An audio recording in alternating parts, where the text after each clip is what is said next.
Good morning, everybody. I think now that we are live, so good morning. It's a pleasure for me to welcome you all to the second day and the second panel of our final conference of Respond, the EU-funded research project on multi-level governance on mass migration in Europe and beyond, where 12 countries, 14 partners were participating with.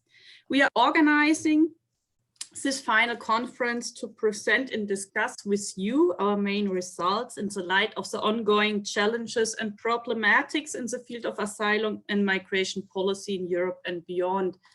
And in fact, yesterday evening, we had a first panel with practitioners from the Commission, from the German Ministry of Interior, from the UNHCR and Pro Asyl, an NGO in Germany. And one central lesson I think we learned yesterday from this panel was that an enormous gap between reality out there we are having studied the last 3 years and the political talk on the level of the ministry and especially the EU.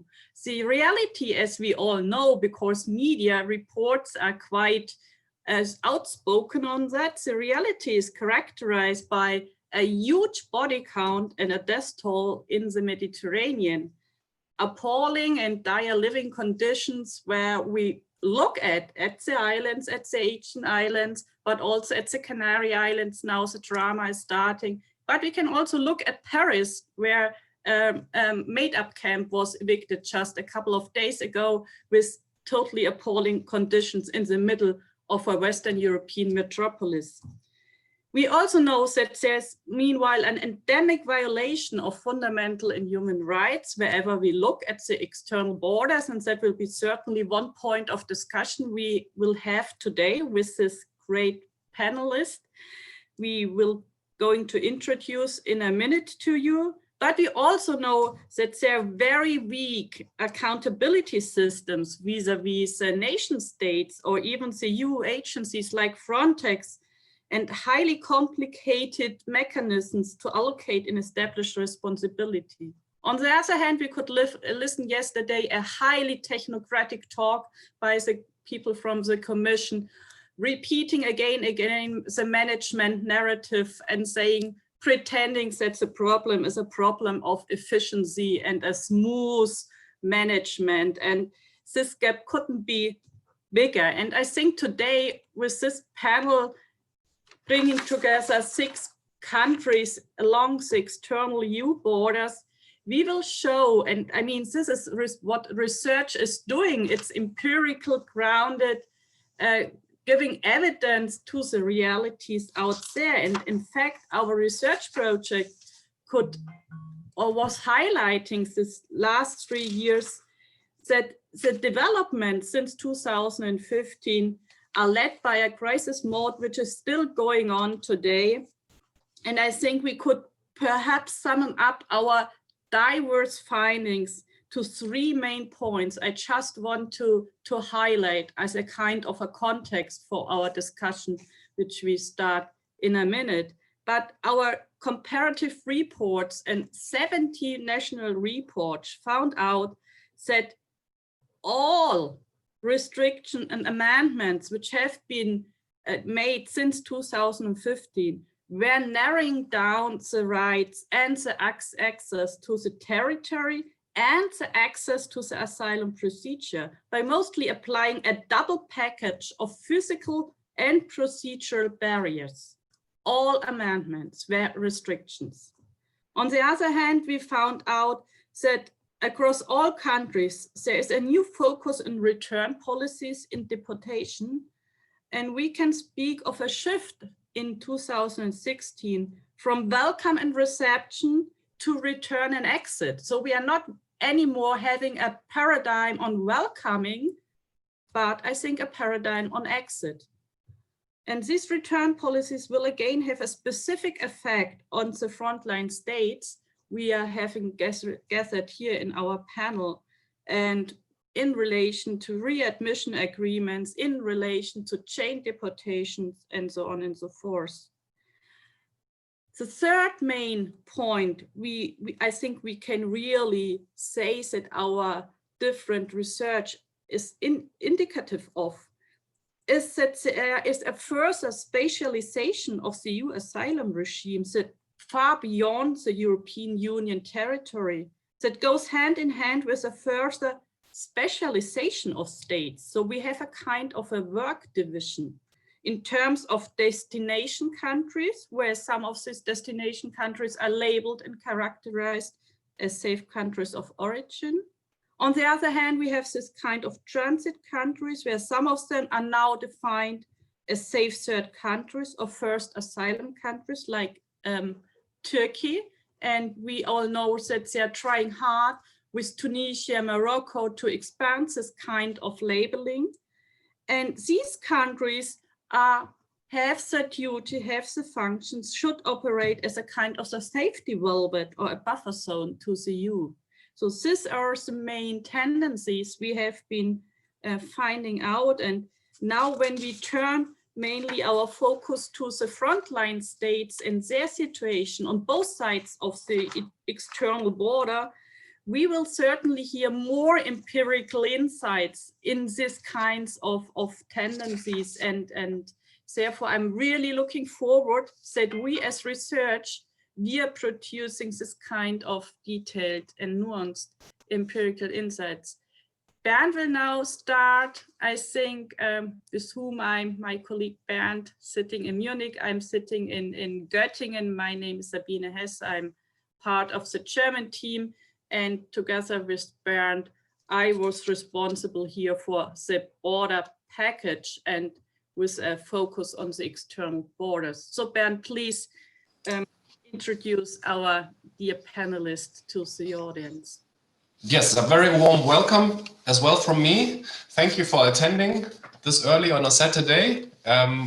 It's very hopeful for us that there's interest in this, for us, very, very special panel, because especially after yesterday, we think this will be a panel that will showcase again what empirical research situated at the border can contribute to this kind of research. And I'm very happy that we have more than 75 attendees, which is, I think, a very good number. So a very warm welcome. And I would also like to extend our thanks and our welcome to our panelists. Let me introduce them to you. This is from Turkey, Ela Gökhan Aras.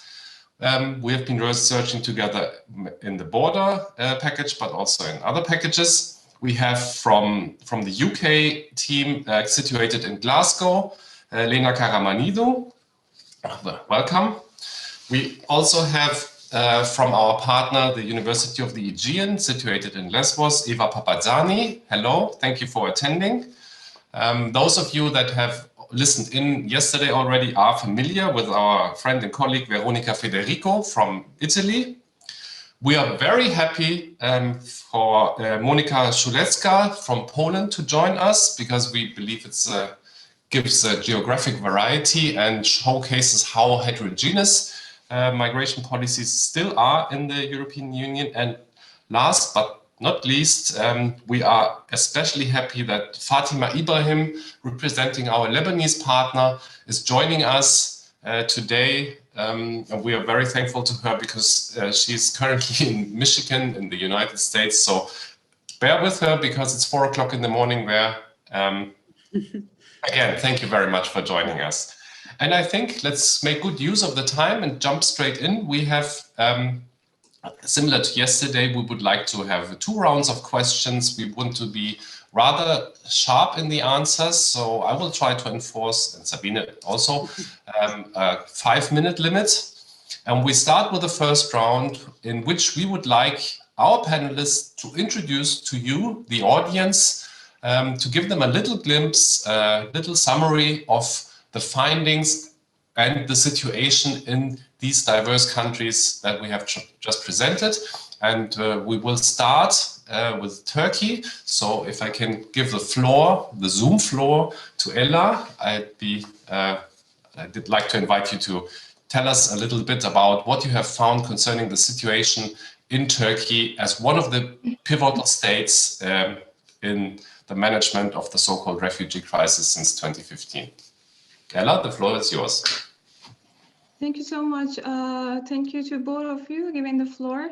I'm the principal investigator of the Respond project as behalf of Swedish Research Institute, and with these findings we cover 2011 to 2019 periods, and I'm so glad that many of the reports are already published and we will be continuing publishing. Then within the limited periods I do my best to reflect what's going on. And as we all know, since 2014, Turkey has been hosting the largest number of the refugees in the world, and it has become one of Turkey's most pressing domestic and foreign policy challenges, including the migration and policy asylum responses. Being at the gate for Turkey, responses have different periods, but also it means two gates, entrance and the exit in a way. Within this period, on the one hand, the externalization dimension is quite important, but on the other, as it has been the historical case, the mass migration from Middle East was the case, and Syrian mass migration was another one. And during the project, we defined different periods to be able to explain what happened, and we could also confirm those periods with the meso and micro level interviews. And starting from 2011, we come across with the open door policy, first of all, and an assertive foreign policy. And the fieldwork showed that humanitarian and relatively flexible approach was adopted at the beginning. And starting with the late 2012 till mid-2015, we see that Turkey began to look to regional and international initiatives.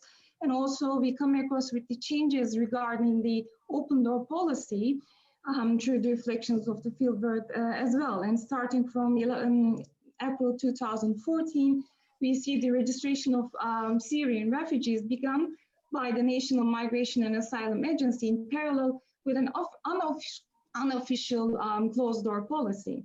In terms of protection also, it is the time when the temporary protection started, and on the one hand, for the international protections, we have conditional refugees due to the geographical reservation to the 1911 Convention, and the refugees, but also the temporary protection, it's a dual and quite legally stratified statuses in terms of protection. By mid-2015, we see EU orientation and de facto closed-door policy started. This period is for today's discussion is also important.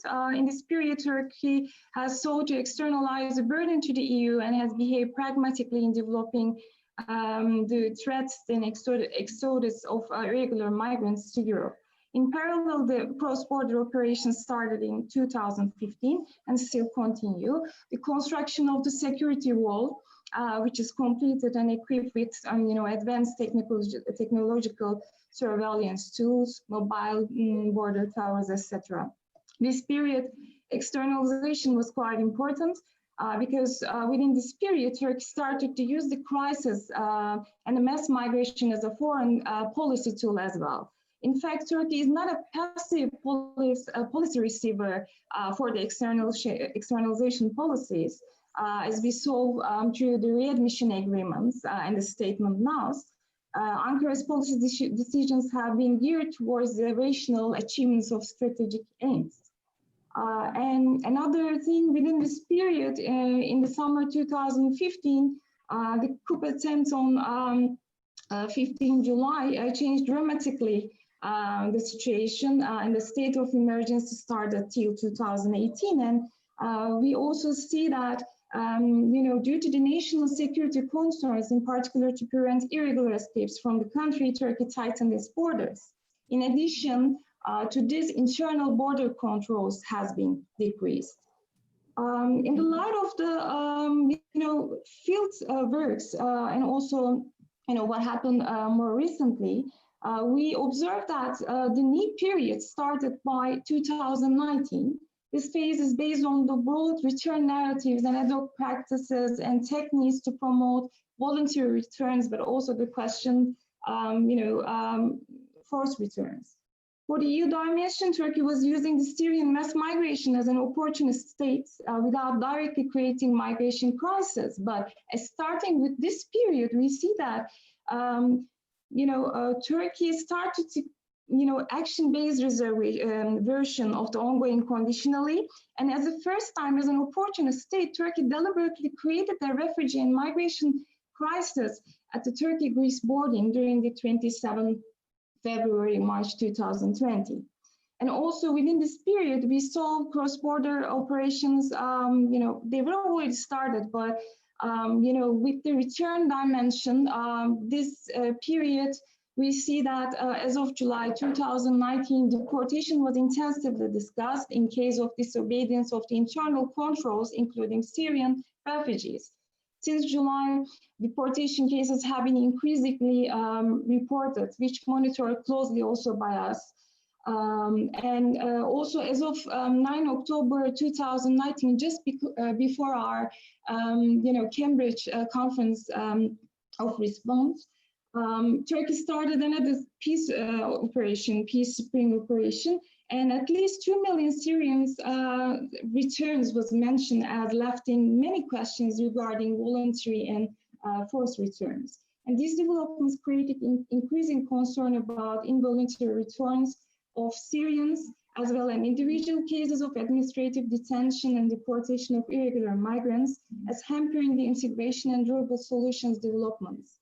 Along with voluntary return, many interviews from our fieldwork show that rather than voluntary returns, but forced returns or unlawful practices regarding the voluntary return progresses, which can be found from our national border management, Turkey border management report.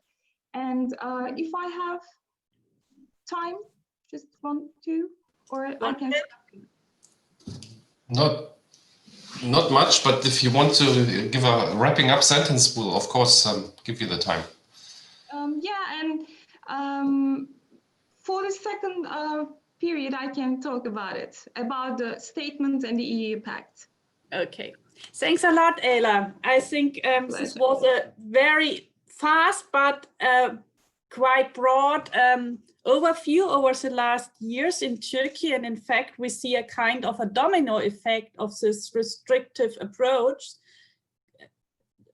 having its effect also in the neighboring countries. Fatima, I'm wondering, I mean, Lebanon was also one of these neighboring countries to the Syrian civil war, which had a kind of an open door policy, a quite permeable border. And what I learned from your report and your research is that Lebanon also was highly starting a restrictive securitized approach on refugee migration since 2015. Fatima, please give us, the floor is yours. Yes. Hi, everyone. First, I would like to thank you for all your efforts in putting together this significant conference, especially at these times. I'm speaking on behalf of Refugees Partners, and I will be providing a brief overview of the Lebanese government approach to the influx of Syrian refugees and its impact on their legal, socioeconomic, and livelihood conditions. So since the outbreak of the Syrian conflict, it has had and adversely affected Lebanon in several ways. The closure of trade routes between Syria and Lebanon, the regional destabilization and deterioration in security has led to a seizable pressure on the Lebanese economy that has intensified the political polarization and gridlock. The conflict also initiated the plight of refugees, such that Lebanon hosts the largest number of displaced refugees per capita in the world. Though the Lebanese government initially maintained an open border policy with Syria between 2011 and 2014, the escalation of the Syrian conflict and the subsequent influx of Syrian refugees to Lebanon have led the Lebanese government to adopt a more austere approach to Syrian refugees by invoking stricter entry restrictions and harsh legal residency requirements. Prior to 2014, Lebanon's approach to refugees have been one of disassociation, where the Lebanese government would officially refer to Syrian refugees fleeing conflict as displaced persons, nazihun, instead of refugees, laji'un. And definitely there has been several factors behind this association approach or policy. This approach was later manifested into an anti-refugee policy that first sought to reduce the number of Syrians entering Lebanon in 2014. The Council of Ministers adopted a comprehensive policy on Syrian displacement with the explicit goal of decreasing the number of Syrians in Lebanon by reducing access to territory and encouraging returns to Syria. The policy was proposed in December 2014 and implemented in January 2015 by the General Security Office through the installation of a new set of entry requirements for Syrians and new rules for Syrians already in Lebanon, applying and renewing for residency permits. Later in 2017 and 2018, the President of Lebanon officially requested assistance from the international community to establish safe zones in Syria for refugees to return, and tasked the General Security Director, Major Abbas Ibrahim, with contacting the Syrian regime and to follow up on Syrian refugees' return. According to the General Security estimates, it facilitated the voluntary return of over 170,000 Syrians between December 2017 and March 2019. However, these numbers contradict the UNHCR total number of 57,845 voluntary Syrian refugees returned since 2016. In general, the Lebanese government approach to the influx of Syrian refugees since the beginning of the Syrian conflict, and more aggressively after 2015, has been one of disassociation, non-integration, and non-adherence to national and international law, as well as regional agreements, and has had a determinant impact on the livelihood and living conditions of an already vulnerable population. In such, also,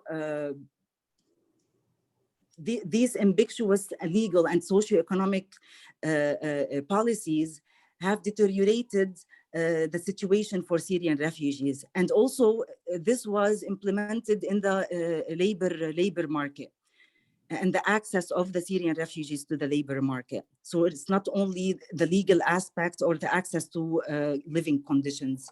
Also, the discriminatory policies and practices explicitly target Syrian refugees at municipal levels through curfews and mass evictions, and at the national level from denial of entry and forcible return and restrictions from the labor market.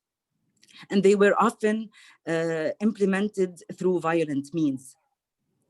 In fact, it can be argued that these discriminatory and unlawful methods and policies that the Lebanese government, authorities, and municipalities have used to deal with the influx of Syrian refugees could be seen as part of a larger strategy to create an unwelcoming and unbearable environment for Syrian refugees as a means of forcibly returning them to Syria. These policies have had a negative impact on the vulnerability of Syrian refugees' households. By 2019, 55% of Syrian refugees were living under extreme poverty. 78% of those above the age of 15 did not have legal residency, and 9 out of 10 Syrian refugees' households were in debt. Additionally, institutionalized obstacles have driven Syrian refugees to seek employment in the informal labor market, where they were more prone to exploitation. More recently, the discourse on Syrian refugees primarily has revolved around their immediate return. Representatives of the Lebanese government have repeatedly stated that the return of refugees should not be depending on a political solution in Syria. On July 14, 2020, the Council of Ministers approved the Ministry of Social Affairs policy paper for the return of displaced persons to Syria. The same plan presented at the Russian-sponsored conference to encourage refugees' return that was held in Damascus on the 11th and 12th of November, which prioritized the fast or the rushed return of Syrian refugees or resettlement in a third country as the only viable solution to reserve their alleged determinal impact on the Lebanese economy, rejecting their integration in any form. While some refugees have returned to Syria, the Syrian territory is far from being free of conflict and does not meet the UNHCR's 2018 protection thresholds and parameters for refugees returned to Syria.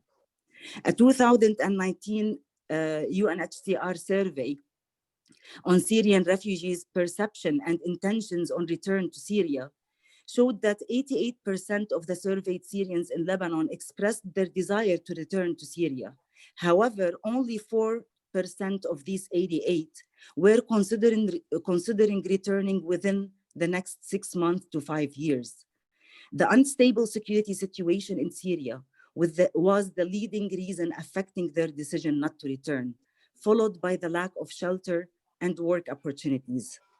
Currently, Syrian refugees' households are living under even harsher curfews and circumstances that prevent them from accessing healthcare and livelihoods. Their dire living conditions have deteriorated further as a result of Lebanon's economic crisis and the global outbreak of the COVID-19 pandemic, and more recently, the Beirut port explosion. In the light of the above, we should be really concerned with the Lebanese government's strategy of promoting and enforcing the exhibited return of Syrian refugees, which will have disastrous effects on both the safety and security of Syrians, as well as the deteriorating circumstances of the Lebanese economy. Forcibly returning Syrian refugees does not only constitute a violation of the principle of non-refoulement, but also produces a non-durable solution for the presence of a population that does not intend to return to a country that is far from conflict-free. Also eliminating a key economic driver of Lebanon's consumer, labor, and renters market may have devastating economic outcomes, pushing more of its population further into poverty. Thank you so much. Well, thank you, Fatima, for giving this very succinct summary on the situation in Lebanon with reference to Syrian refugees. I think what we have already understood as well from Ela's presentation is that not only in the EU, but there is a continuum of severe policy changes and a new emphasis on return, which seems to be a common denominator. So thank you all, two panelists already for summarizing that for us. We would like now to make a little step across the European external border and come to Greece, where we will pose the same question about addressing Eva Papatzani to give us a brief overview over the situation in Greece concerning refugees and migration management over the last years. Eva, the floor is yours. Yes. Thank you very much, Bernd and Sabine, for this organization. Well, I'm a member of Respond team of the University of Aegean with Nadina Livaditi and Angelos Ilias, my colleagues, and along with Elektra Petrakou, our principal investigator. I would like to start by noting that Greece has been a immigration country since the 90s for migrants from Central and Eastern European countries, but also later for migrants and refugees, asylum seekers from Asia, Africa, and the Middle East. Nevertheless, it is only during the last decade that the country has undergone significant developments in its national asylum procedures, as well as in border management. Well, in 2011, the Asylum Service Reception Service were established. In 2016, following, of course, the increased refugee movements, but also following the closure of the so-called Western Balkans door and the EU-Turkey statement, Greece adopted a new national law in 2016 that introduced many changes in the legal framework in first reception and procedures, including the introduction of the fast-track border and the accelerated procedures, as well as the management of refugee flows. And in 2018, another law expanded the role of EASO from assessing vulnerability, conducting interviews, and drafting opinions in border procedure, as well as to the regular asylum procedure. Well, as a result of this legal framework of the EU-Turkey statement, and especially of the law of 2016, in the hotspots of the 5 northeastern Aegean islands, new arrivals are obliged to both detention while an admissibility procedure is implemented for their cases according to the concept of safe third country, but they were also obliged, and they are until now, to geographical restriction, meaning that they cannot leave the islands until their asylum application is examined through the fast-track border procedure that the law of 2016 established and used.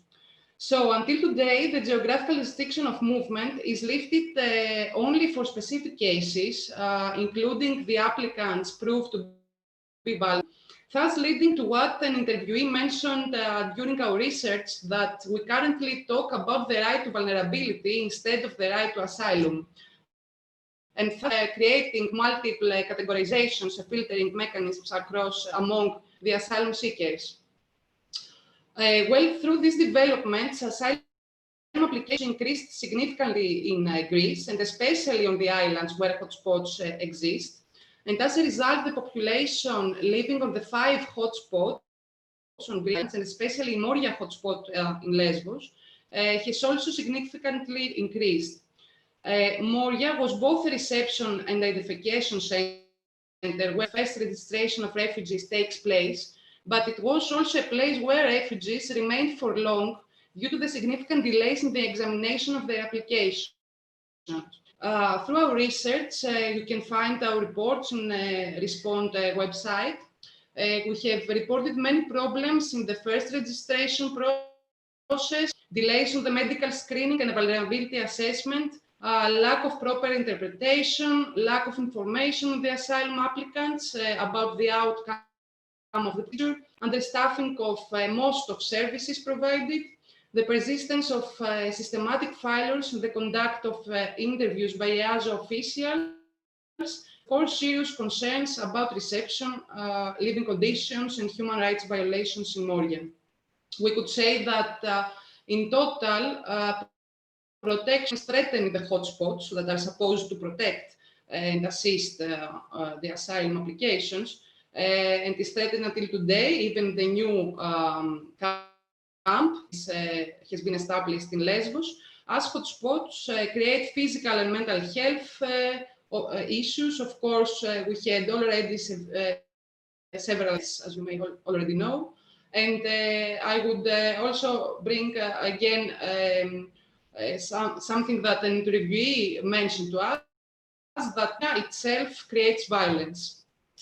We could also argue that the hotspot regime expands border zones in the territory of the nation state of Greece by creating buffer zones in Greece that function as multiple filtering mechanisms, not only regarding the movement inside or outside the hotspots according to geographical restriction and detention practices, but also regarding the movement towards the rest of the European countries. And I would like to conclude by noting that since 2019, in Greece, there is a shift in the political context through the electoral wing of a new democracy party. Unfortunately, since then, a wide range of conservative measures on refugee issues have been implemented, such as the adoption of a new asylum law that is in force since the beginning of this year, of 2020, as well as plans for a stricter securitization of the Greek borders and the question of existing camps to close centers. Maybe if I have time, I would say more about this new law in the next phase of our discussion. Thank you very much. Thank you, Aoife, for this summary. And I think it only highlights how much Greece is in the center of many things that are happening in this very dynamic field right now. thank you especially for pointing out very strongly what is the reality on the hotspot islands, and especially in Lesvos, and what effects policies and their implementation have created. Now, you mentioned EASO a couple of times, which I think is a very good hook for us to move to our next panelist. EASO is the European Asylum Support Office, which is a direct agency of the European Union, being, as Eva has pointed out, very practically involved in the day-to-day management of asylum cases. And this is why I would like to use this opportunity to move to our colleague Lena Karamanidou, who has carried out extensive research on the other very significant land border, the land border between Greece and Turkey along the Evros or Meric River. And she will give us a rare glimpse on the situation there. I say rare because until today, there has not been very much research on this region. So we are especially happy to learn a bit more about this region. Lena, I hand over to you.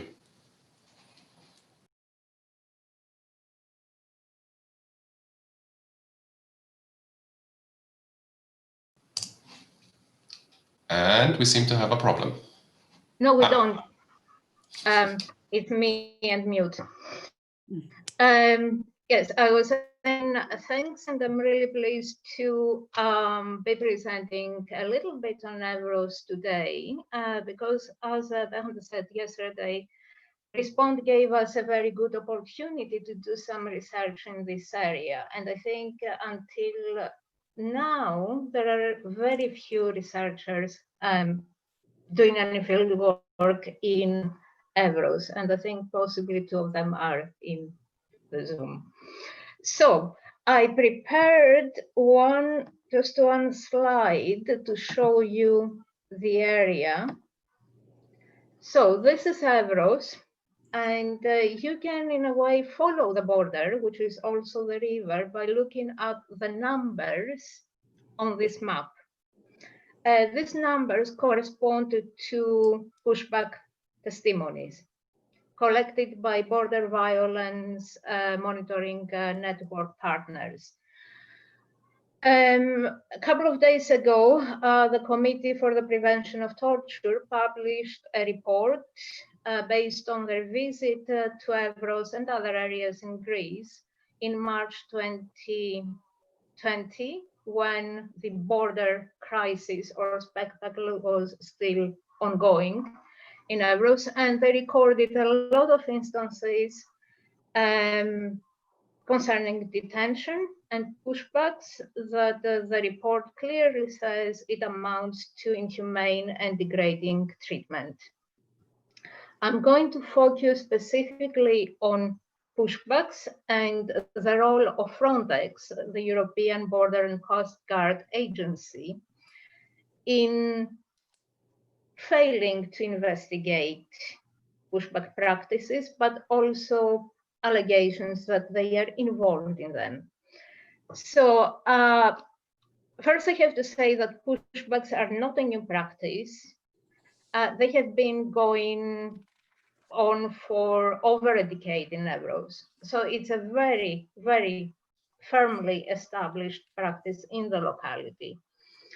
And from what we know from testimonies collected by NGOs, activists, human rights organizations, there are some ways of operating that pushbacks, for example, are conducted normally by the Greek police, possibly the army.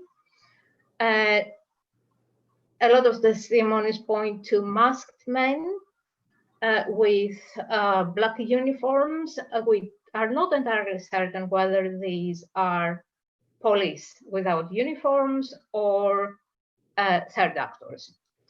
And pushbacks normally involve a lot of violence, physical violence, verbal violence, but also practices that would be considered common criminal offenses, like stealing people's belongings, destroying papers, and destroying mobile phones, because mobile phones are useful for recording some of the practices that are going on.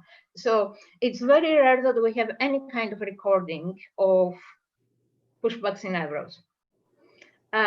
Partly because the police destroys mobile phones, but also partly because there are very few people on the ground that can record, for example, activists. And pushbacks take place in the zone near the river, which is a military zone, so access is forbidden for everybody except state authorities and Frontex. So it's also worth noting that the Greek state, the Greek government, has denied the pushbacks are taking place, and they have completely failed to investigate any incidents reported either by Frontex or by human rights organizations or NGOs. So there is this kind of violence and failure as well. It's extremely difficult to get any kind of justice for pushbacks. So what is Frontex doing? Frontex, as an agency involved in border management, participates in operations and border surveillance in Evros, but they also have specific responsibilities to comply with human rights and also to monitor, report, and investigate fundamental rights violations at European borders. So what we see in Evros is that they completely fail to do this. And there are specific mechanisms within Frontex that allow these obligations to be implemented. For example, there is a fundamental rights officer, there is a serious incident reporting system for reporting and recording pushbacks and other violations of fundamental rights. And there is an individual complaints mechanism. From what we know, and we know mainly from internal Frontex documents released through Freedom of Information requests, is that since 2017 to the present, there have been only 6 serious incident reports. Most of them were raised on the basis of media accounts, not by deployed officers, Frontex officers at the border, which is a failure. No complaints whatsoever, individual complaints by migrants whose rights have been violated. And we also know that the fundamental rights officer twice recommended that Frontex, or rather the executive director, consider suspending operations in Evros. Once in 2019, once in 2020, in the early stages of the rapid border intervention in March. And this is documented in internal documents. The other very worrying practice, or other testimonies we have, is that Frontex officers, in particular German-speaking officers, might be involved in pushbacks, not just knowing, but being directly involved in conducting pushbacks. And these cases, despite being reported by 4 at least different organizations, and even within, in one case, within a Frontex internal document, have never been investigated either by Frontex or by the countries from where the officers come from. For example, German-speaking officers in Evros might be from Germany or Austria or even possibly Switzerland. We don't think that any of these countries have ever looked into the involvement of their officers in pushbacks. So, Nina, yes. Can you come to the end, please? Yeah, that's the end. Okay. I would only add that this kind of failures we see in Evros are not really limited to Evros. We observe the same patterns of Frontex failing to investigate or report pushbacks at different borders across Europe. The Aegean is a good example, and also Croatia. So I'll stop here. Thank you so much. I mean, this are really necessary insights by research. I think in our research gets more and more important in this kind of gray zone areas where public and journalists get not an access to, and therefore it's really valid what you did along the Evros border. And we now turn our focus to another part of this European Union external border, which is also embroiled in a perpetual crisis. Italy probably is a second symptom somehow of this continuing governance failure. Veronica, please give us a short overview of the situation there. Italy is also a hotspot country, so perhaps we can compare the situation to Greece, but also know from your reports that there are decisive differences. So please, Veronica, you have the space. Thank you, Bernd, for this panel. And before entering into the topic, just let me abuse a bit my time to thank and to acknowledge the work of the University of Florence research team, because I think this is going to be the last occasion that we will go public with Respond. So I have been honored, and I have the pleasure to work with an extremely lively team, research team in Florence that I coordinate. And namely, I'm really thankful to Paola Pania, Andrea Terlizzi, Renato Ibrido, Claudia Marchese.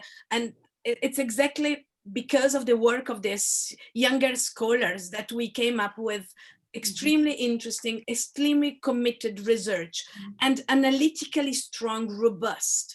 And I think this is one of the, let's say, of the advantages and of the fantastic opportunities that large EU funded research provide for younger scholars in order to boost their career and to build up their solid, knowledge. So I'm really thankful to all of them.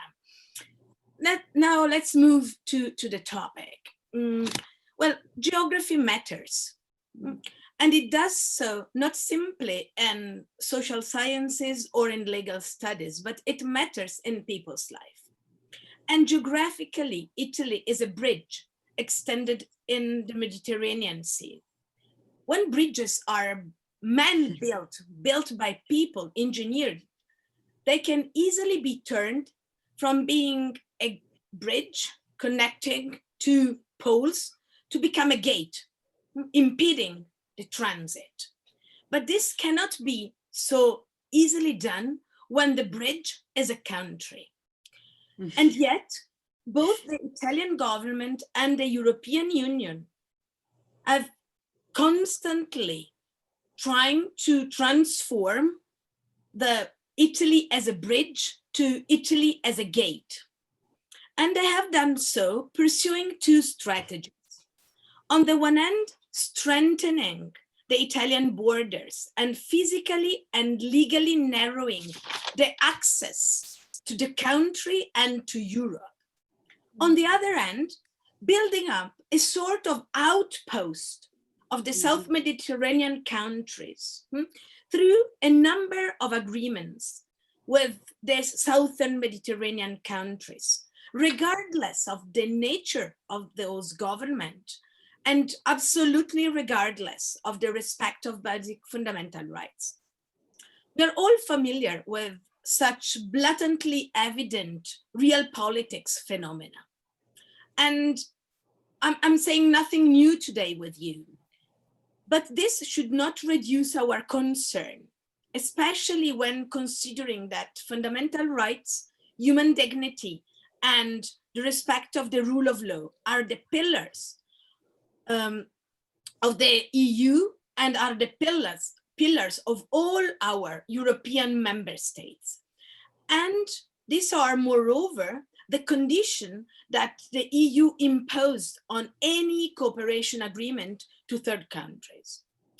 And I'm saying this not simply because I am a, let's say, a committed scholar, a scholar that is engaged into her research, but I'm saying this exactly because I want to be a scholar that uses her critical thinking and that is able to question the very nature of the legal instrument we are using to govern a phenomenon. For what it concerns the control of the Italian borders, that is, in a way, the externalization, well, all this first strategy has been what has been named the externalization of the borders. For what it concerns, on the other end, the control of the Italian borders. In the past 5-7 years, despite the political change of the Italian governments, the fundamental drivers of the Italian politics have remained more or less the same, with very few exceptions. That is the narrowing of the legal entry channels, coupled with pushbacks at the sea, criminalization on non-governmental search and rescue operation, and the criminalization of the migration per se. These strategies peaked in 2018, 2019, with Mr. Salvini as Ministry of the Interior and his closed ports politics. By the way, just a note from a law scholar, it's quite curious that the closed port approach had a very peculiar legal basis, at least at first. Indeed, it was based on Facebook posts and on WhatsApp messages that, to my knowledge, are definitely not a legitimate source of law. So this is to say that the decision to not allow migrants whose nature we didn't know at first, so there could have been, and they were, asylum applicants with a legitimate right to apply for asylum, not letting them disembark on the Italian shores was not grounded on a legitimate source of law. Not an act of parliament, but not even a governmental decree or a circular of the ministry.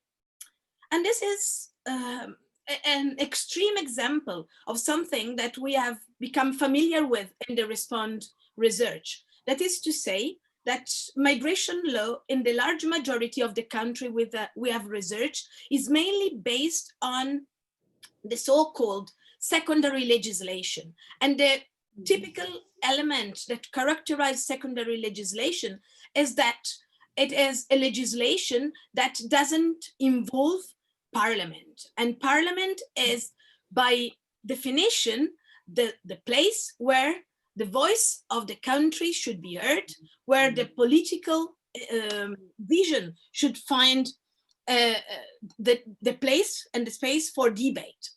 And it should be the democratic control system. Let me point briefly to the hotspot approach that has been introduced in Italy in 2015. Indeed, the hotspot has proved to be very, very effective for the purpose it has been established. And here again, we have to be quite frank in describing the phenomenon. And the hotspot approach had to solve a crucial question for Italy and for Europe: the identification of migrants landing on Italian coast. Prior to the adoption of this strategy, the identification rates of Italy was quite low, with an impact. Veronica? Yep. Just 1 minute. 1 or 2 minutes. Okay, I'm just closing quickly on the hotspots. So the level I was saying was really low, and this led a number of migrants just climbing up in Europe, undetected. And this implied the sound application of the Dublin procedures. With the hotspot, the identification rates have reached almost 98%. But the discourse on human rights, the respect of the rule of law, of a fair trial, of the human dignity is absolutely another issue. And we could replicate exactly what have been heard from Greece to what is happening in Italy. No major distinction, indeed. I'd like to have few conclusions, but I will keep them from the second round. Thank you so much. Thank you. Thank you, Monica. Thank you, Veronica, for this overview. And in fact, it's enormous what you all did, the national country teams, and now to press it in 5 minutes, it's really, it's a hard job, I know it. Nevertheless, we have still, we would like to focus or to move our focus to Poland. And in fact, it was a tremendous good situation to have Poland as well in our consortium to compare the different external border regions. And Monica, therefore, I'm very glad that you can join and give us a short overview. I mean, Poland was not really in the media coverage and the focus of the debate for a long time, but what I learned from your report is that there are quite similar developments and tendencies, nevertheless, occurring in Poland. So, Monica, you have the floor, please.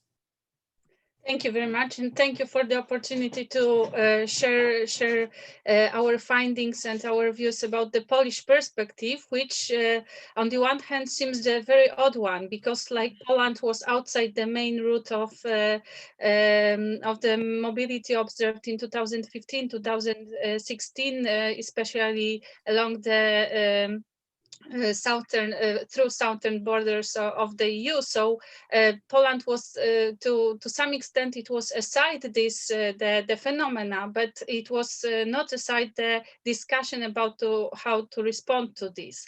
And what I want to emphasize that we, when I speak about the Polish perspective, because this was one of the challenges that we faced in the Respond project, I want to emphasize that we have, like, Poland has completely different experiences with admitting asylum seekers. I mean, there are different other source countries. These are mostly Chechens who have Russian citizenship who come. These are families, so not families with small children, so not like the typical profile captured by the media in the context of migration or refugee or political, as I would say, crisis that like outburst 5 years ago.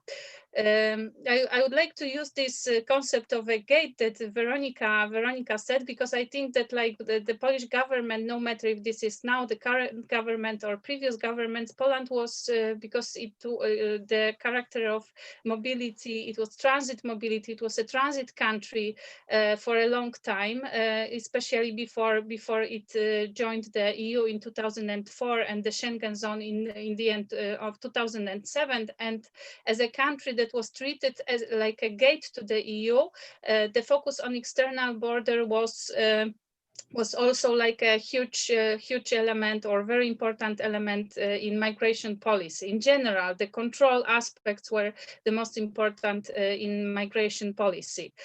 So as a border state, we focus on border control. And if we see the statistics produced by Frontex, for instance, we see that currently, like, the challenges posed by irregular migration are really a marginal problem for Poland, especially if we compare this to other routes that are captured by Frontex.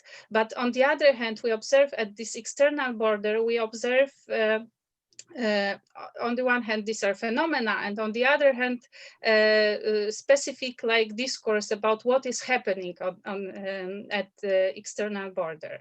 And I will pay attention to treatment of forced migrants who, this must be emphasized, who are treated by the Polish government as not forced migrants, as not asylum seekers, but rather economic migrants. So economic migrants, why? Because they treat Poland as a transit country, even if they manage to get on the Polish territory and apply for asylum, then they quickly leave Poland, head to other countries such as Germany, where they think that conditions and support is much more attractive for them.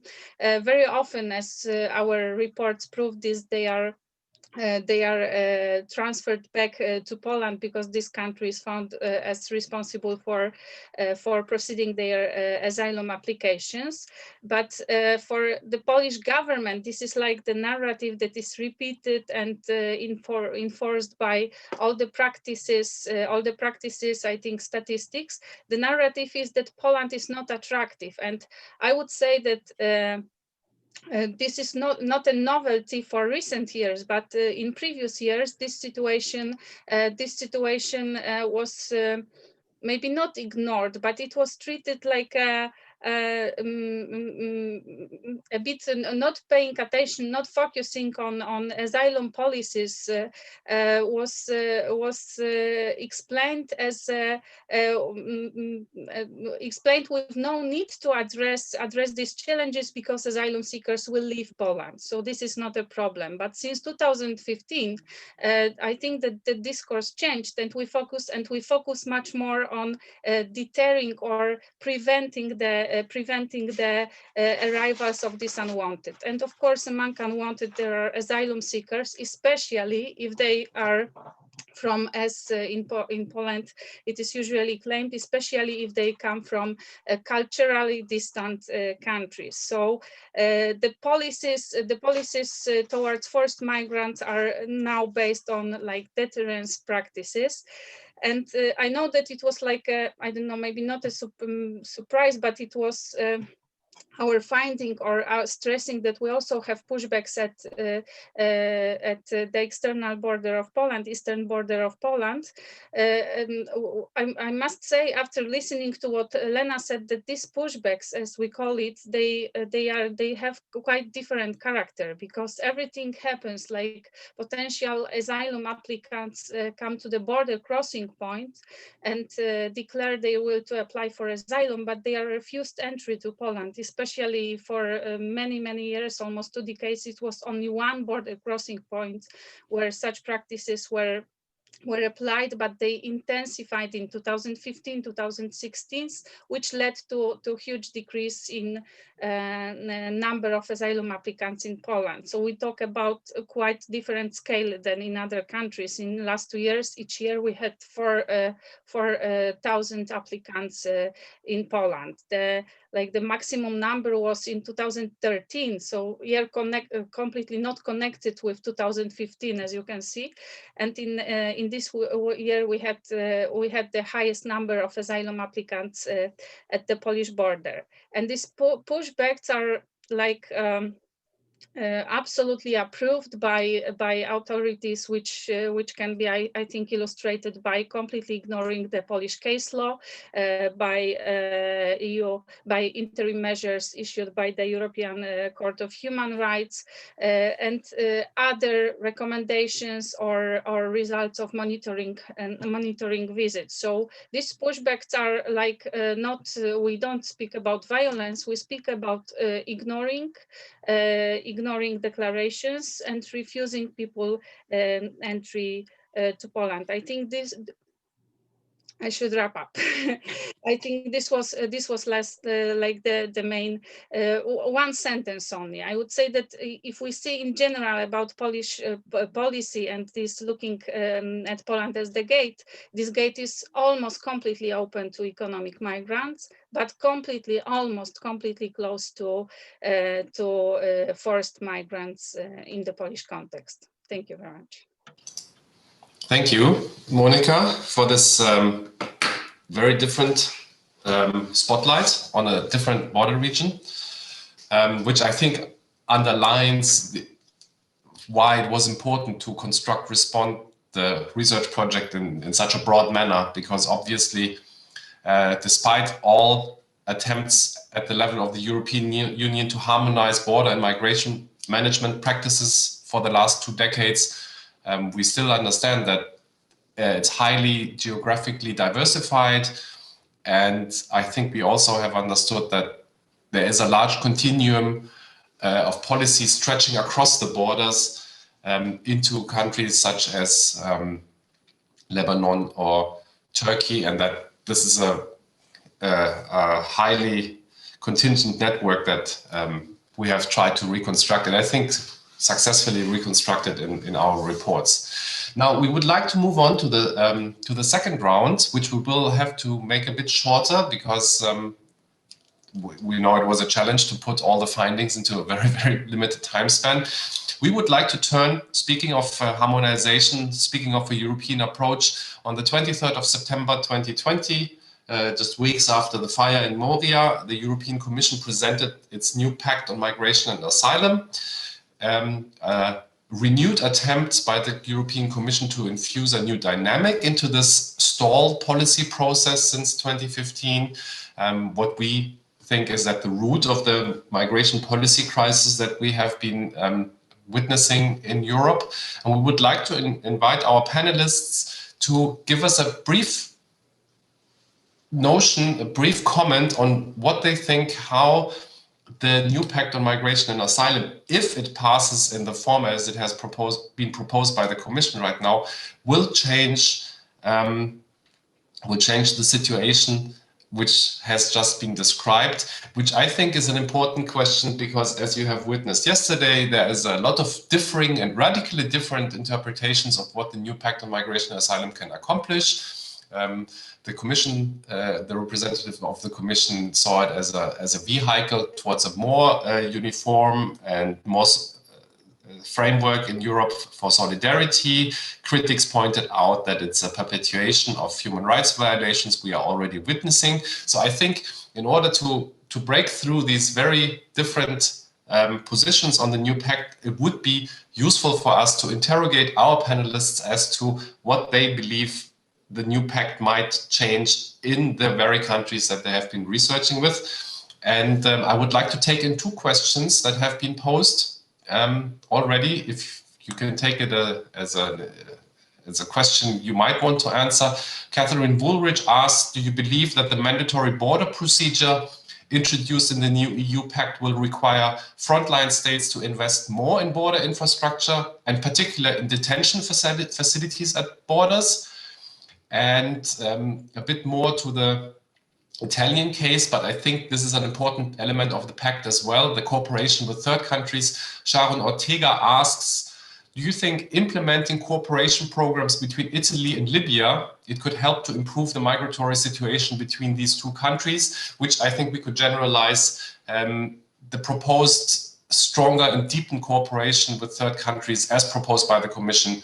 Do you see that this is a workable mechanism, for example, between Poland and Ukraine or Poland and Belarus, or particularly in our case, between Greece and Turkey, or more generally between the EU and Lebanon? So we'll start in reverse order. Monica, may I pass the floor to you for a couple of minutes? Yes, thank you very much. So I think that regarding the new Pact on Migration and Asylum, I found some comments that this pact is like if it was written by right wing, I don't know, authors or something like this, and that's why this argument should say that for Polish authorities this pact is like something which is acceptable. But if I pay attention to this flexible solidarity, I would say that which is one of the proposals, I would say that for Poland it is still something which is mandatory, and Poland was one of the countries within the Visegrad countries that proposed this flexible solidarity, but or in general flexible approach to responding to higher migration pressures, but it pressed on giving freedom to pay attention to challenges that are are, I don't know, the best known for the countries. Like Poland was saying, Polish government was saying that they really helped, I don't know, Ukrainian migrants or asylum seekers, not 1 million like it was stated in one of the statements, but they try to pay attention to these neighboring countries, Belarus and Ukraine, as countries that also may pose some challenges to Poland as far as admission of asylum seekers or other categories of migrants is concerned. According to statements by the president, re-elected president, by the Minister of Interior, there is no very definite no to relocation in general. So it is relocation is called a social experiment, a cultural experiment. So I think that Poland will be not interested at all in being solidar with other countries through relocating.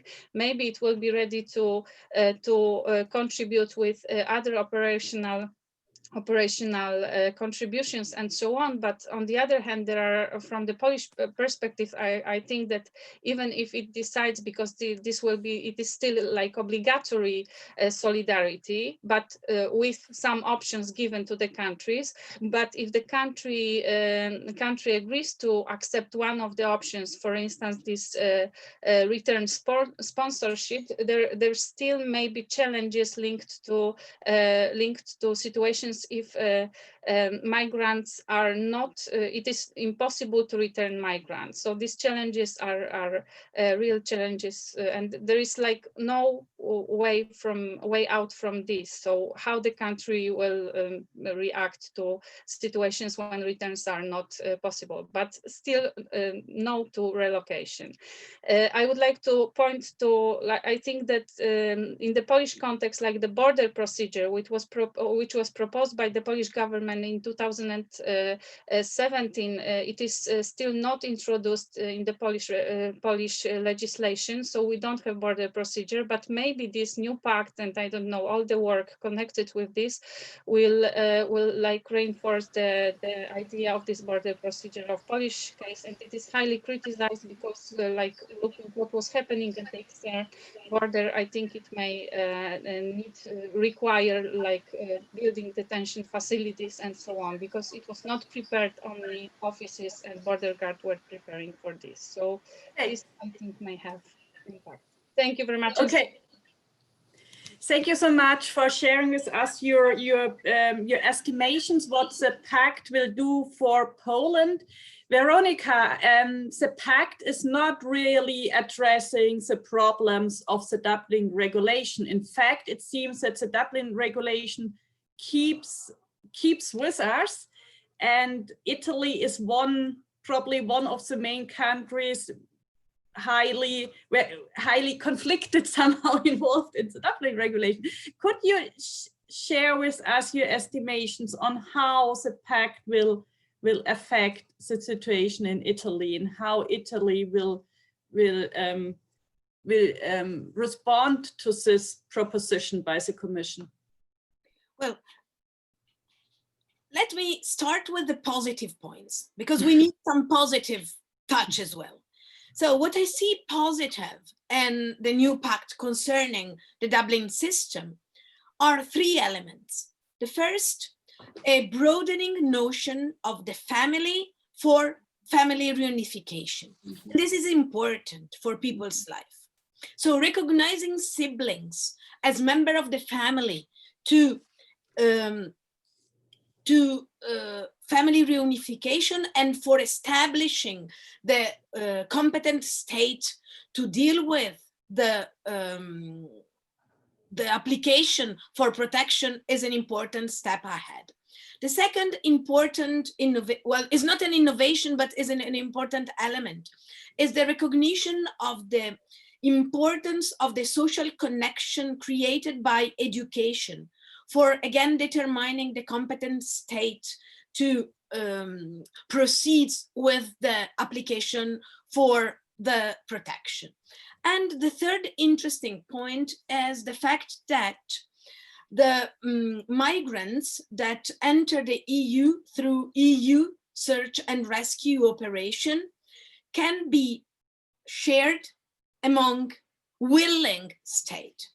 So, and this is one of the most important and crucial points in Italian position, because and I think as this is something quite positive, and this is a sort of institutionalization of what it was agreed in the so-called Malta Agreement in the early 2020s. So the idea that migrants that are rescued at sea are not, just a burden for Italy, Malta, Greece, that could really revamp the idea of not letting people die in the Mediterranean. That for me is a definite priority. For all the rest, what I see from an Italian perspective, one of the most weak point of the pact, among the others, is the fact that still it lacks the recognition of an entry channel for low-skilled workers. That is something that we desperately need in Europe to fight against undocumented work, and to fight against the fact that people necessarily use the entry channels they are offered them because they look for a better life, and it is legitimate to look for a better life. So if we want to reduce the number of protection application, because we know that each people can fit into different legal statuses. Life is complex. Not only is our own life, migrants' life is complex, and they can fit into different entry channels. They should be led to choose the most appropriate one with new legal entry channels. And this is, I stop here for what it concerns the pact. Do you want me to say a few words on the Italian-Libyan agreement, or shall we go back in a Q&A section later? Thank you very much, Veronica. We have overloaded the panel a little bit, so I would like to also offer our other panelists the chance, even though it is a very pertinent question. Eva, we have already heard about the hotspot system in Greece and how it has been implemented and what are its fatal consequences. Might I ask you to comment on what you think the new Pact on Migration and Asylum will bring for the situation in Greece? Yes, Ben, thank you very much. I think that it is very important to see the points of the new Migration Pact interrelated with the context of each country. So please let me note some points regarding the new law that has been introduced in Greece and is in force since the beginning of this year, because I think that we could make many interrelated thoughts with this law, between this law and the new Migration Pact. So the new law that is now in force and has been also amended aims to accelerate the asylum procedures. It gives priority to the registration and examination of applications of people who arrived in Greece in 2020. The asylum procedures are usually concluded within just days of arrival, denying those seeking asylum the possibility to prepare for the asylum process. The rejection of an asylum application is often a consequence of the accelerated asylum procedures applied in the context of the border procedures. So it has been proven that short deadlines increase the possibility of errors. The new law also shrinks the vulnerability criteria, about which I talked before. It determines very short deadlines for appeal. It prohibits many people from appealing an asylum rejection. And all these points, especially on the hotspots, have led to the significant reduction of fundamental guarantees of the Greek asylum reception system and make it easier to detain asylum seekers for prolonged periods of time, especially on the hotspots. So now, if we consider the new Migration Pact, someone could say that this Greek model of the hotspot regime, especially after the EU-Turkey statement, constitutes a blueprint for the new Migration Pact. We could argue that there are significant similarities in the new Migration Pact with the failed hotspot approach, as it is implemented, and especially on the way it's the Greek islands. So my first point is that the pre-entry screening process that is proposed in the Pact for all people who arrive at the EU borders irregularly seems to systematize first registration practices that take place in the hotspot since 2016. Furthermore, the fast-track border procedure that refers to applicants who are nationals of a third country with recognition rates lower than 20% is also very similar to the methods and practices we have already observed, especially on Lesvos, that determine the admissibility of asylum applications inspired by the EU-Turkey statement. Until today, the new arrivals were detained inside the hotspots during the inadmissibility procedures, and through the new it is possible to see the extension of detention during the border procedures, especially because, as you can see, you could see in the whole text of the Pact, screening and asylum procedures are interrelated with return policies. So this would be my answer also to the first question.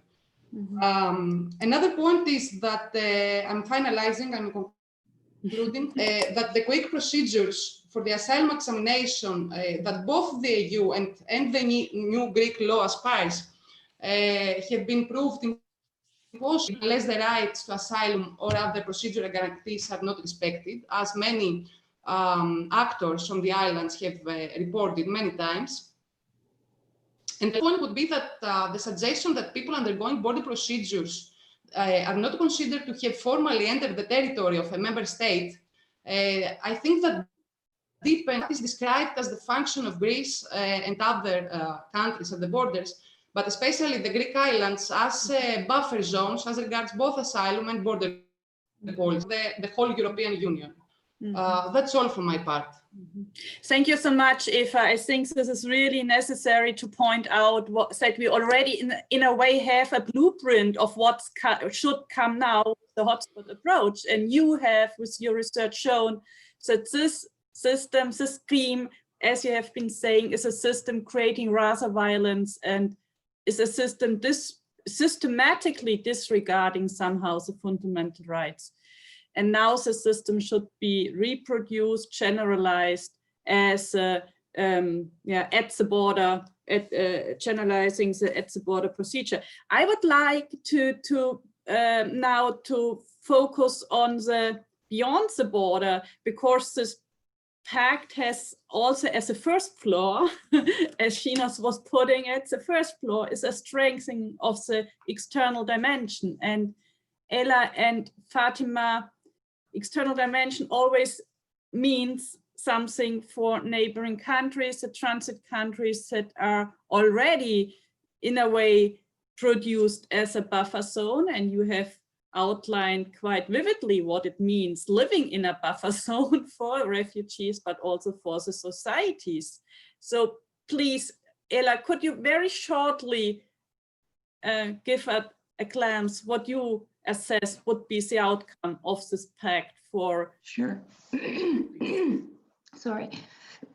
As different from the others, I think despite all the critics, I believe that it is quite honest and consistent piece, EU Pact, because it's relying on what have been observed in the field by Respond Project. And at the beginning of the panel, you summarized perfectly, and you know, the very important 3 dimensions. Then the voluntary return will be supported with the return solidarity, etc. But one of the very important aspect coming from Respond Project is that not only the Italy and Greece as the hotspots approach places, but also we observe that in different Respond countries as camp-like registration and identification centers, which justified, including Germany, Sweden, Poland, which justified as facilitating asylum procedures, but also serves as facilitating controls, deportation, and returns. And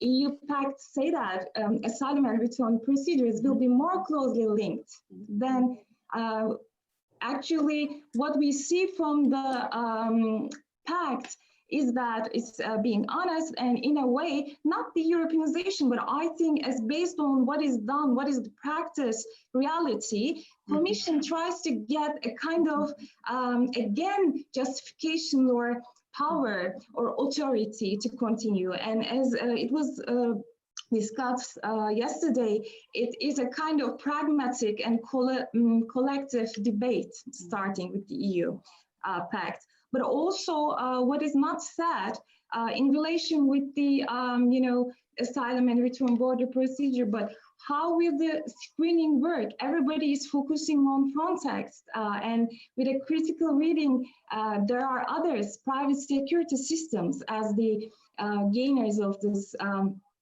Pact, because not only the Frontex and Eurosur has been getting bigger, but also the sea walls and land walls and the cyber walls means that, I mean, not only the Eurosur and Frontex, 8 billion euros for the coming period, but also we are talking about big companies such Thales, Airbus, Damen, and also lobbying activities like European Organization for Security, EOS, has been regularly having lobbying meetings with the European Commission. Then these are the smugglers and also the populist parties. These are the winners of the picture that we can't see or we don't see, but it's a big budget there.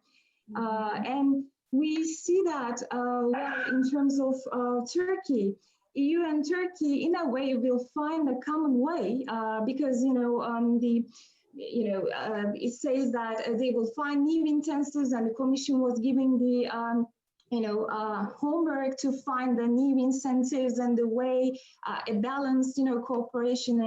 And while we were watching Edirne and the Greek-Turkey issues on the background, they were also trying to re-stabilize the statement, and that's why that's for sure they will find a common way. But what kind of way? And at that stage, we are talking about, increased, return dimensions. And if the EU Pact will be supporting member states, if it is justified the return, why not Turkey will be helped with the new, facilities and financial support like safe zone cross-border?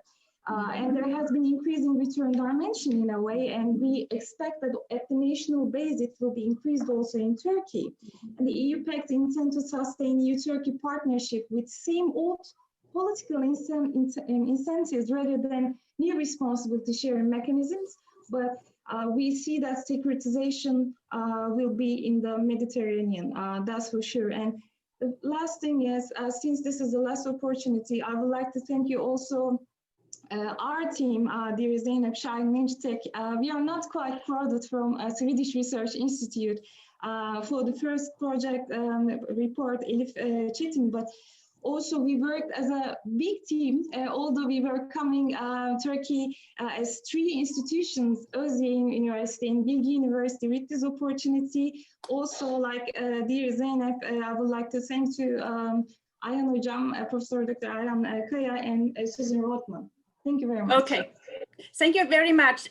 I mean, we already run out of time, but I really would like to give Fatima the floor for a kind of a final wrap up, because I think the situation between Turkey and Lesvos is somehow different, and Turkey is already, due to the EU-Turkey deal, somehow in a different kind of cooperation mechanism than Lebanon. Please, Fatima, for the last few minutes, give us a short assessment, and afterwards we have again the possibility to meet again at a breakout room, and you will find the link to the breakout room to follow on with the discussion with us.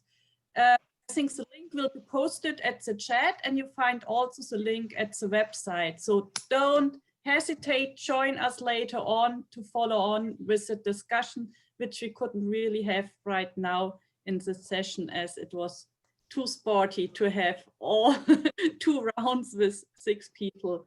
And yeah, Fatima, please. Yes, I will try also to answer the question asked as well. So regarding the voluntary return of Syrian refugees, it's in Lebanon, it's carried out in coordination between the UNHCR and the General Security Office. However, the UNHCR is not transparent and does not share access to information or raw data on the whole procedure, whether it's monitoring the cases or the post-return conditions. And that's an issue for the civil society organizations, academics, and the international community and policymakers. And even, let's say, for instance, if you send an email requesting access, most of the time you won't even get a response, which is very frustrating.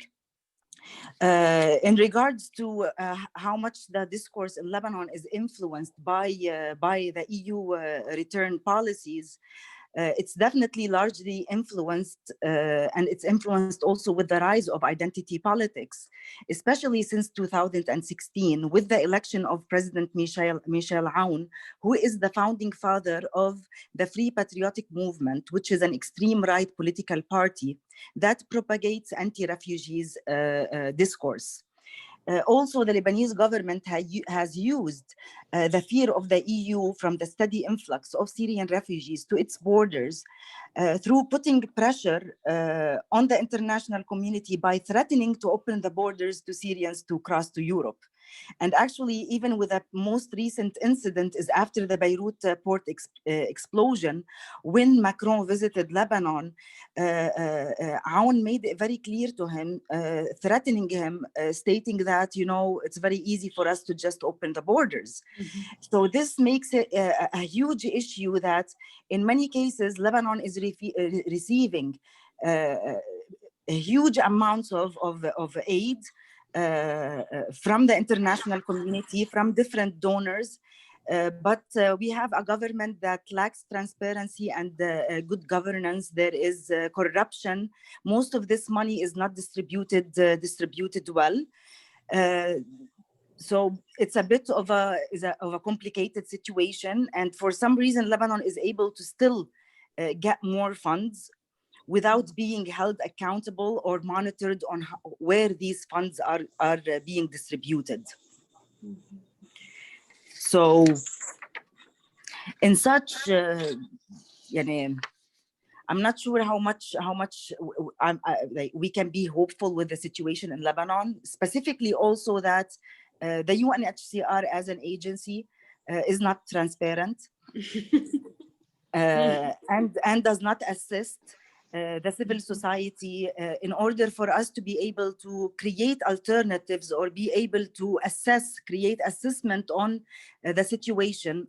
All what have been going on for the past since 2016 is pushing the agenda of return at the time that all the circumstances for return are not there.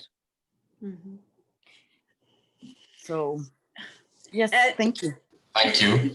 Thank you. Now we have stretched the time limit a little bit, and I just wanted to ask if we can give 2 minutes to Lena also to give a final assessment on the question of what will the Pact do with the issue you have raised concerning pushbacks.